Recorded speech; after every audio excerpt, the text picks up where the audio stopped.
പശ്ചിമേഷ്യയിൽ വീണ്ടും സമാധാന ശ്രമങ്ങൾ. ഇറാനെ അനുനയിപ്പിക്കാൻ ഖത്തർ പ്രതിനിധികൾ ടെഹ്റാനിൽ. ഹോർമുസ് കടലിടുക്ക് പൂർണ്ണമായും തുറന്നുകൊടുത്തെന്ന് ഇറാൻ പ്രഖ്യാപിക്കണമെന്ന് US. ഇനി വെടിനിർത്തൽ ഉണ്ടാകില്ലെന്ന് ട്രംപ്.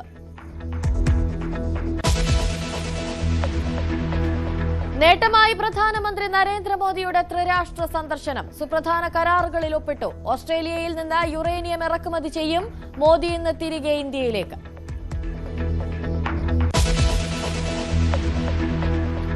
ഏഷ്യയിൽ കനത്ത നാശം വിതച്ച് ബാവി കൊടുങ്കാറ്റ്. ഫിലിപ്പീൻസിൽ മണ്ണിടിച്ചിലിൽ 15 മരണം. തായ്വാനിൽ നിന്നും കാറ്റ് ചൈനയിലേക്ക്.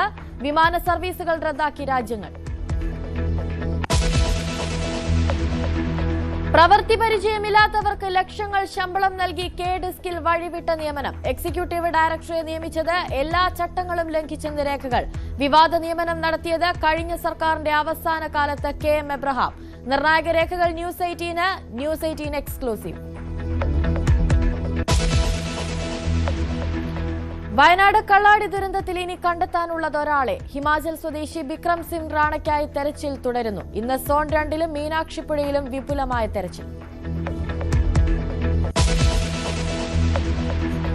കാസർഗോഡ് വീരമലക്കുന്നിലെ മണ്ണിടിച്ചിൽ ഭീതി ഒഴിയുന്നു. അപകടകരമാവിധം കൂട്ടിയിട്ട മൺകൂന അടിയന്തരമായി നീക്കം ചെയ്യണമെന്ന് ജിയോളജി വകുപ്പ്.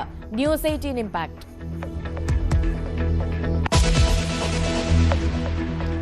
കണ്ണൂർ ചാലോട് കാർ മരത്തിലിടിച്ച് 4 മരണം. മരിച്ചത് കാർ യാത്രക്കാരായ ഇതര സംസ്ഥാന തൊഴിലാളിയും ഒരു മലയാളി.